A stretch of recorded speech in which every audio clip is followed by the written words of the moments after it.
Biar saya yang ngerjain Pak, saya bisa kok Pak. Nggak usah deh, nanti aja ya.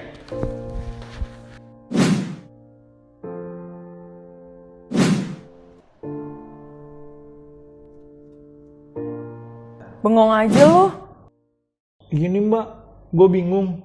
Kenapa ya hidup gue gini-gini aja? Yah, masa gitu aja kalah sama anak baru, payah.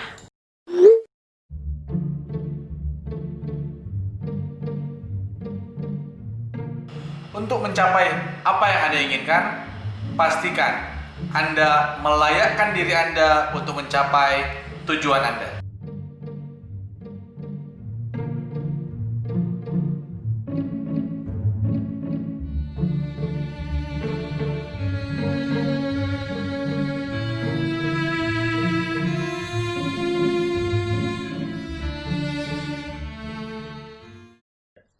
Baik rekan-rekan, kita sambut Employee of the Month kita.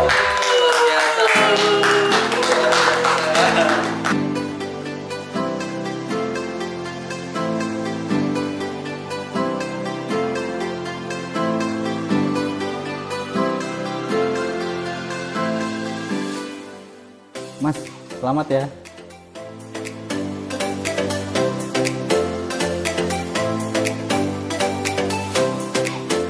Assalamualaikum warahmatullahi wabarakatuh.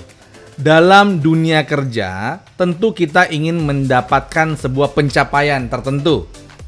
Hal itu adalah sangat wajar dan bahkan itu perlu kita miliki. Agar apa? Agar kita tetap mempunyai semangat dalam bekerja karena kita memiliki pencapaian yang ingin kita tuju.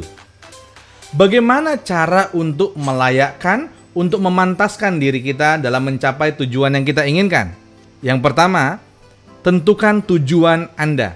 Dalam pekerjaan, kita perlu menentukan apa hasil yang ingin kita dapatkan.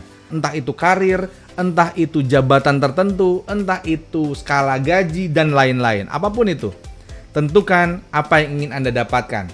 Dan selain itu, setelah Anda tentukan, maka buat stepnya, buat langkah-langkahnya, tahapan-tahapan untuk mencapai tujuan yang Anda inginkan tersebut. Ya, dengan begitu Anda punya arah yang jelas untuk Anda tuju dan Anda punya tahapan yang jelas untuk Anda lalui. Oke, yang kedua, setelah Anda membuat tujuan dan tahapan-tahapannya, kembali luruskan niat Anda. Kenapa? Karena niat yang benar itu akan juga menentukan langkah yang benar untuk Anda jalankan. Nah, yang ketiga, langkah ketiga adalah petakan perubahan yang ingin Anda lakukan. Maka apa yang perlu kita perhatikan dalam perubahan tersebut? Hal yang pertama, ya, dalam perubahan yang perlu kita lakukan adalah cermati lingkungan kita. Ya, dan lakukan perubahan-perubahan bagaimana kita bereaksi terhadap lingkungan, merespon terhadap lingkungan dan berinteraksi terhadap lingkungan.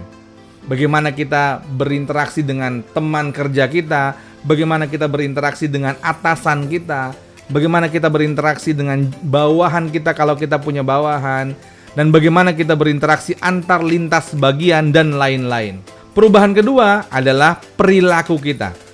Apa perilaku-perilaku yang perlu kita lakukan atau mungkin perlu kita tambahkan atau perlu kita giatkan untuk mencapai tujuan yang kita inginkan. Contohnya dalam pekerjaan, bagaimana kita bisa melakukan pekerjaan kita dengan betul-betul, dengan sungguh-sungguh, ya, dengan optimal, dengan semua kemampuan yang kita bisa berikan kepada pekerjaan tersebut dan kita lakukan dengan sungguh-sungguh dan optimal. Perubahan yang ketiga adalah terkait dengan skill, keahlian, atau kemampuan. Kita perlu lihat lagi apakah dalam pekerjaan kita dan proses untuk berjalan mencapai tujuan yang kita inginkan, apakah kita telah memiliki skillnya, kemampuannya. Jika belum, maka perlu untuk melakukan membuat daftar apa saja keahlian yang perlu saya dapatkan, yang perlu saya penuhi. Oke, langkah berikutnya setelah pemetaan adalah lakukan atau eksekusi. Perencanaan yang kita buat, pemetaan yang kita buat tanpa eksekusi, maka dia hanya menjadi sebuah mimpi belaka. Langkah kelima adalah syukuri setiap pencapaian yang kita dapatkan. Karena dengan mensyukuri setiap pencapaian, hati kita menjadi lebih tenang dan lebih nyaman dalam bekerja sehingga kita tetap bisa fokus pada pencapaian kita. Dan juga yang perlu kita ingat bahwa saat kita bersyukur maka akan ditambah nikmat bagi kita oleh Sang Pencipta. Baik, Sobat Konsul yang luar biasa, silahkan menikmati proses perubahan Anda, ya. Buat dulu apa saja yang perlu Anda rubah dan lakukan serta syukuri. Sukses untuk kita semua. Assalamualaikum warahmatullahi wabarakatuh. Salam sukses penuh berkah untuk kita semua.